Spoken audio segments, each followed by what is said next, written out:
Ready? Everybody ready? It's 5:30.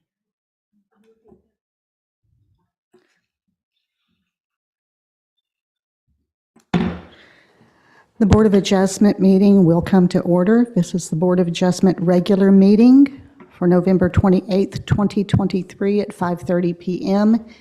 We are in City Council Chambers, 405 Municipal Drive, Kennedale, Texas, 76060.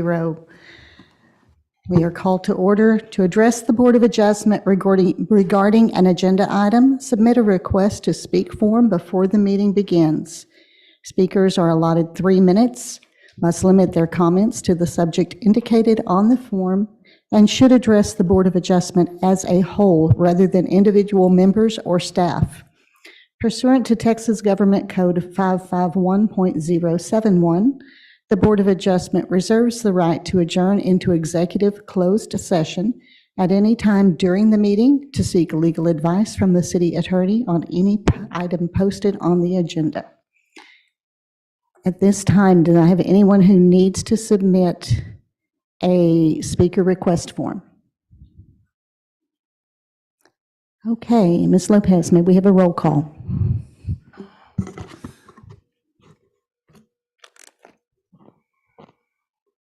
Dr. Theodore Crum.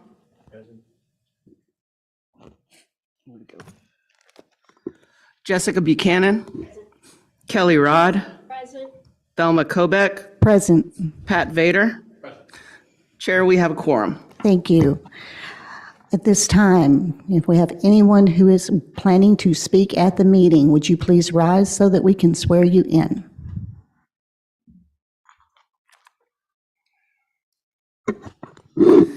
Any testimony that you provide will be the truth, the whole truth, and nothing but the truth. So you affirm or swear to that. Thank you. Moving along in our agenda, we are regular session items for individual consideration. At this time, consideration for the approval for minutes from the August 8th, 2023 regular meeting. I'll give everyone a chance to look over those. Do I have a motion? I make a motion that we approve the minutes as written. Do I have a second? I have a motion and a second. All in favor, say aye. Any opposed? The motion carries.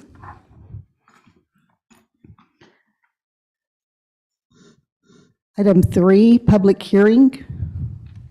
Sub-item A, BOA case 23-07, to receive comments and consider action on a request for a special exception use by Amar El-Hamad of RPA Plastics for the special exception use of manufacturing, processing, and packaging light as required by BY Section 4.2 of the Unified Development Code for 404 East Kennedale Parkway, Boaz, CA subdivision of JB Renfro, block lot 33R2, City of Kennedale, Tarrant County, Texas.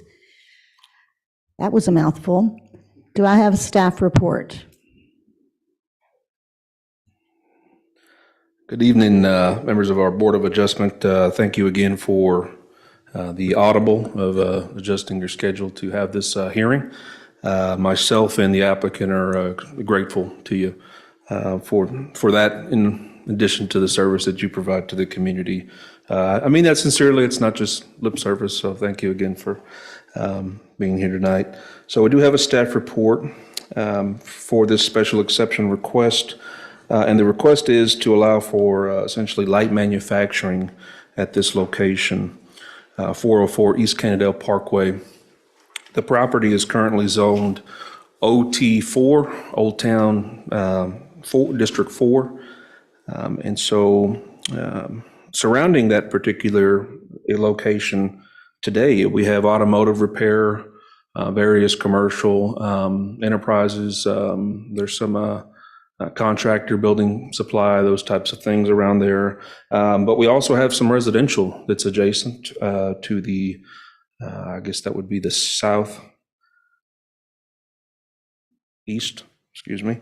of the property. So the surrounding zoning is Old Town 4, so this is just outside. This is on the edge of the Old Town districts, and it's also across from the Parkway. We have C2 commercial as well.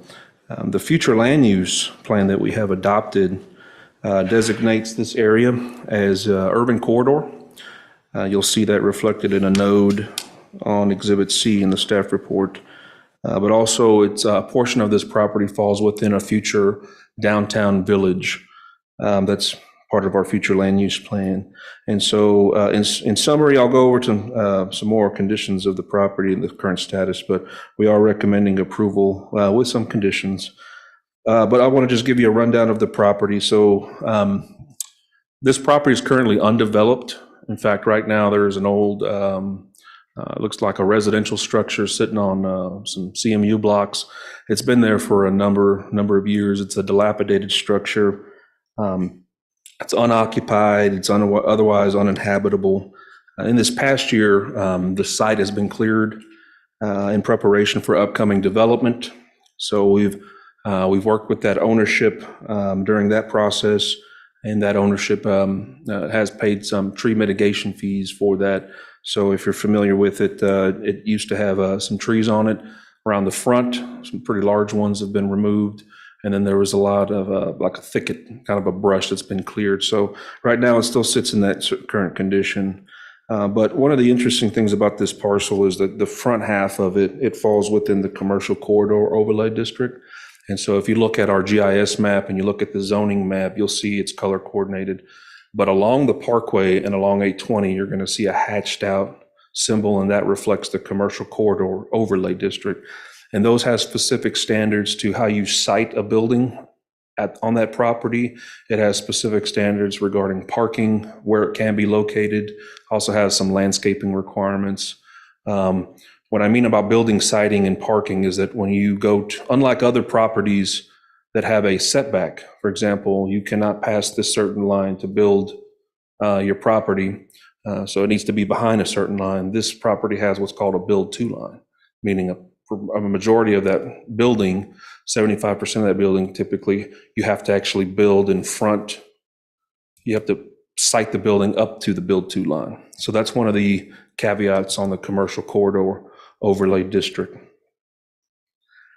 Let's see. So that particular overlay district, however, it's specific to commercially zoned property. So CO or C01 to, it doesn't explicitly say Old Town 4, but when a building is built there in the future, we're going to be looking at this Article 8 of the UDC to make sure it just meets all the requirements. So the commercial corridor, again, overlay district is specific to commercial zone property and industrially zoned property. It doesn't explicitly say Old Town 4, but it does have some building siting requirements that are kind of applicable to all types of development along the Parkway.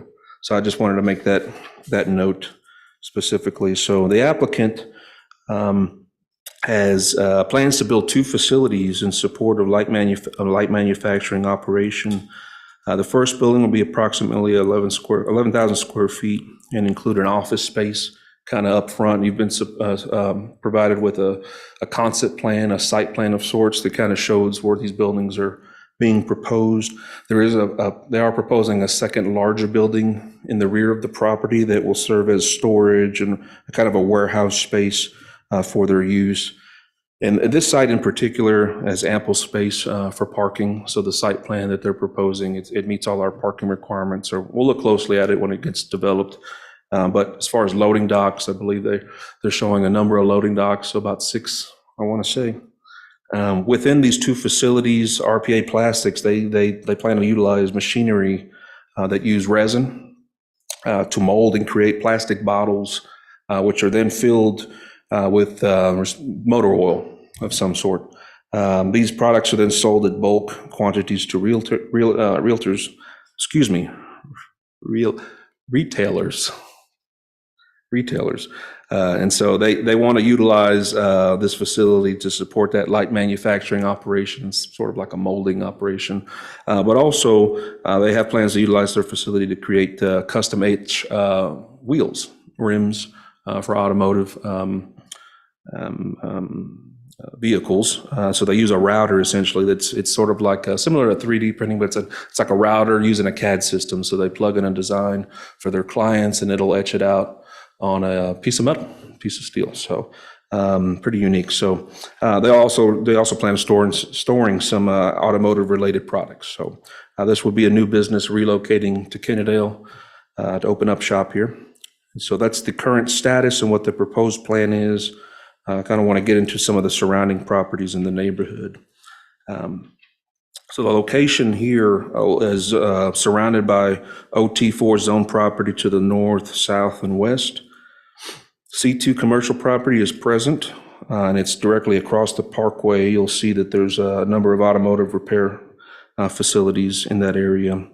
Directly north of this location is an electrical contractor.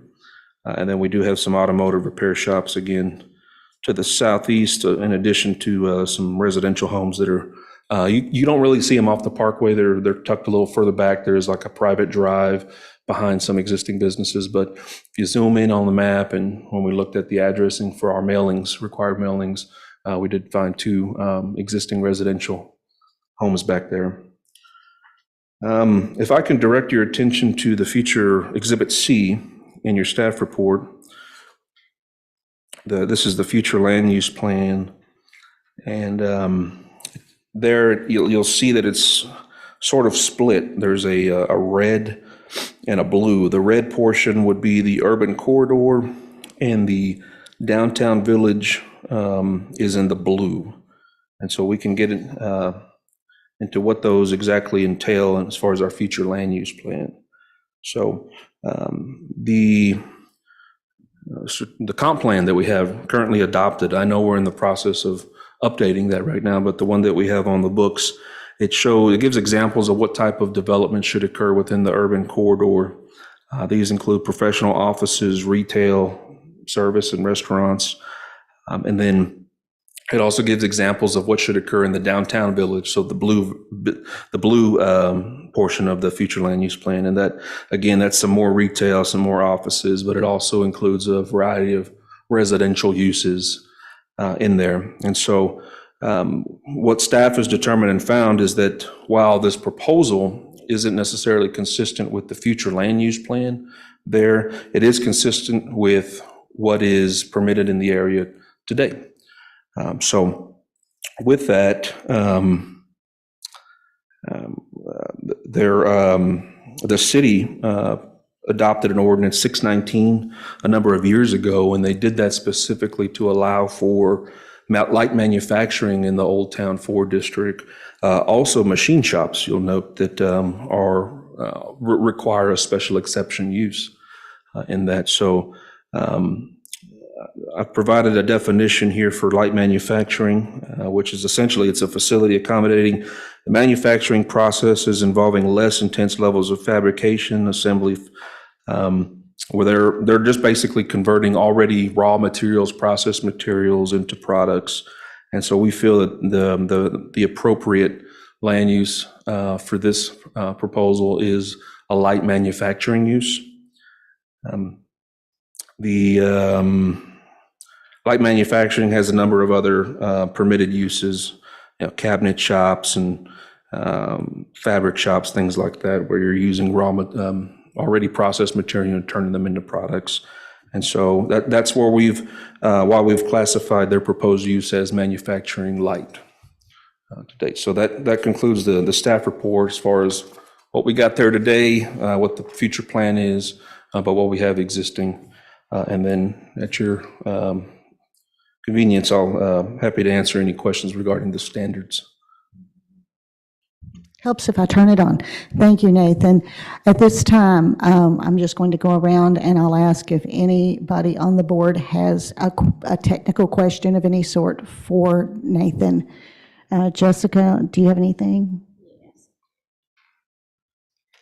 So can you, off the top of your head, give me some examples of maybe some of the other light manufacturing that are in OT4 right now? Just maybe a couple of business.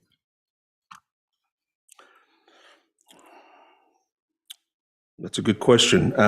In this general area, or in Old Town Fort in general, don't really have, I think, much light manufacturing. We do have, like I said, electrical contractors that deal with building supply, repair shops, things like that, but not specifically light manufacturing in Old Town 4. And in my mind, I'm going from Dick Price and the Parkway, and I'm looking at kind of Little School Road and the Parkway. And that's sort of the edge of Old Town 4. As you get closer to Town Center, it goes from 3, 2, and 1. And light manufacturing is only really permitted in those outer skirts because it's similar to kind of what we have out there as far as less intensive or uses. It's sort of like a buffer between the bona fide commercial zone property, and then you get into the heavier and industrial. So if you look at the intensity of uses, as you get further out to the Parkway and you come closer into the Parkway, those uses are less intensified. And so that's sort of the intent. But to answer your question, I cannot think of a light manufacturer that is zoned Old Town 4. We do have some that are in C2 property, either directly across the street or not too far from that. That urban corridor. That's existing today. So we do have, there's a fabricator that makes spoilers, very large warehouse off the Parkway. Of course, we've got the ambulance group that builds chassis and things like that, more on the automotive repair, but it involves some sort of a fabrication of sorts. And then one more question is, in the future land use plan, I know we're making changes and adopting things. How does this fit into that? In the one that we have adopted now, it wouldn't be consistent with that future land use plan because the urban corridor, which is again changing, those definitions are changing, and we'll wait to see how that process plays out.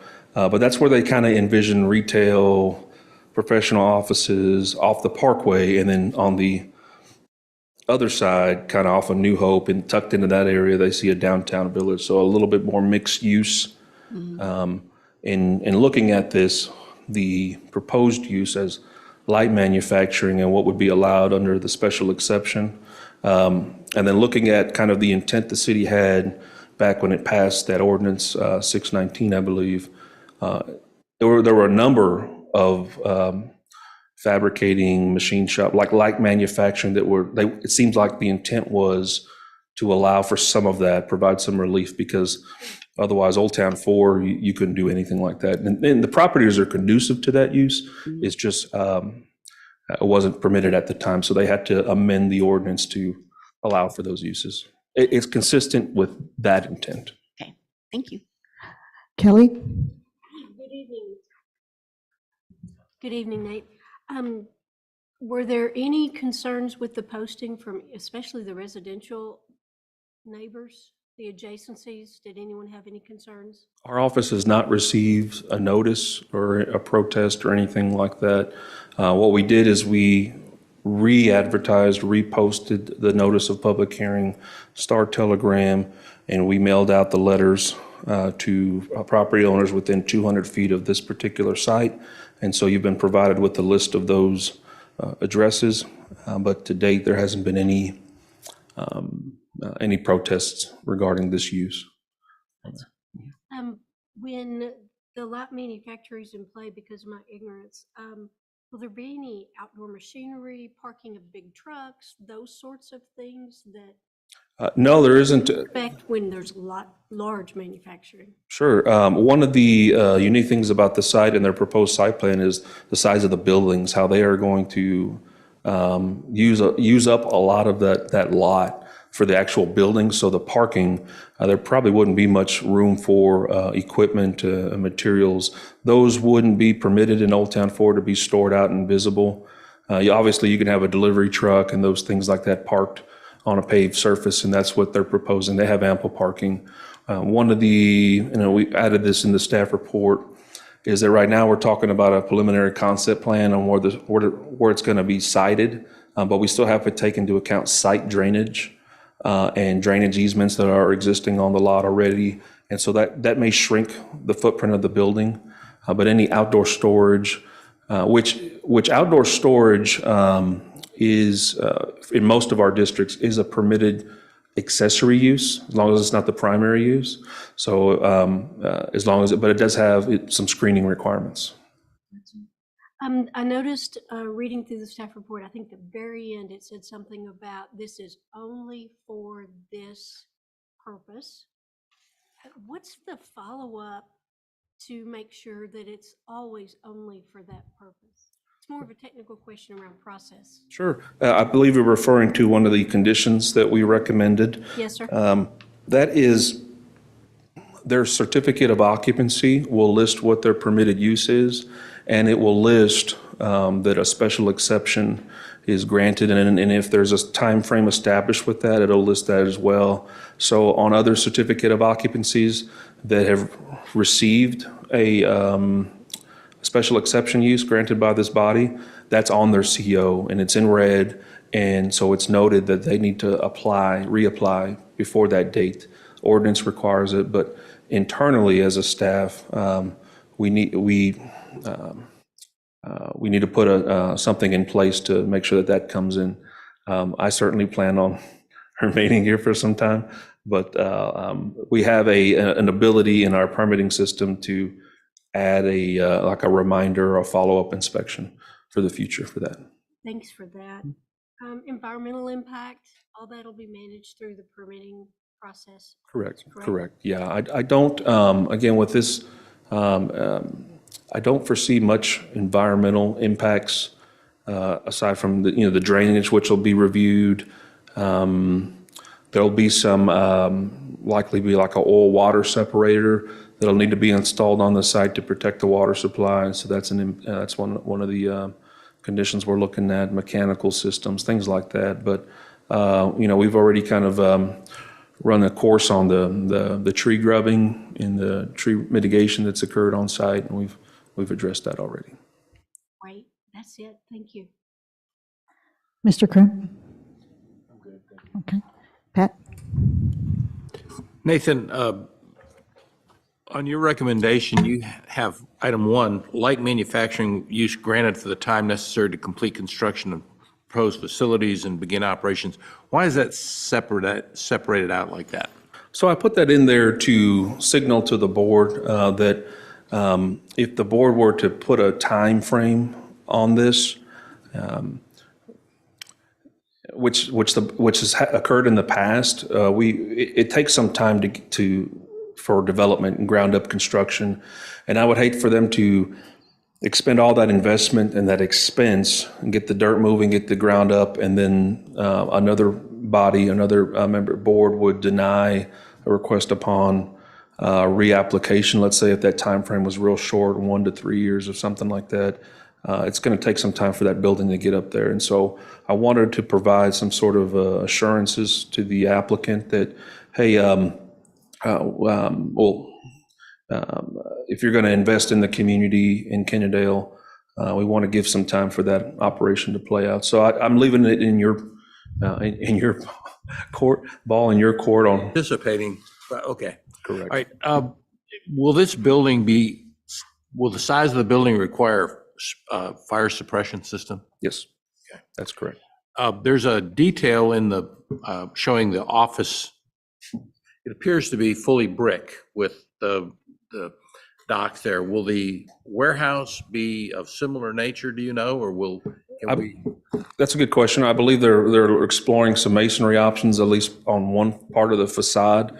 The state really removed our ability to regulate building materials a couple years ago in 2019. And so as long as that material is meant for that application, for example, if the city, if we had a zone, which we do, if we had a zoning requirement that said that building's got to be 100% masonry, the state says we can no longer enforce that. The only exception, though, is if it's a historical designated area, and it's Old Town District has that feel. Not sure how we want to test that, but it does have some architectural features that have to be met in the design of that. And they've provided an elevation, and they've looked at the vernacular, which is specifically mentioned in that. That hasn't been really reviewed by staff to see if that meets, but that'll be one of the requirements that we look at. So as long as we have a historical designation on that zoning district, then that would be the only instance where we could regulate a building material. Does part of this building fall under that auspices of the? I don't. The Old Town area? Well, it's an old town, so my take on that is Old Town is our historic district. I have to go back to see how we've articulated that to see if it meets muster with the state regulation. Thank you, Nathan. Thank you. At this time, Mr. El Hamad, would you like to speak to the board? Yeah, Board, thank you guys for having us. Thank you for taking the time to look at RPA Plastics' proposal to build. Just wanted to mention that this company is a family-owned and operated. They're currently in Grand Prairie, and they're renting, but they're looking for a full-time home or a home for a long time. They have kids who are building their company as they're getting older and growing. Same with the family. And so they want to continue to build and grow this company and have a permanent home and hopefully look to build not just one of the companies, but multiple, facets along the same light manufacturing. So they're hoping to hopefully have a home here permanent for the future and hopefully build revenue and bring that revenue here to Kennedale. So. Thank you. Okay, board, I do want to let you know we do have another committee that is meeting behind us. So if you have questions for Mr. El Hamad, let me know, but let's try to be as concise as we can, okay?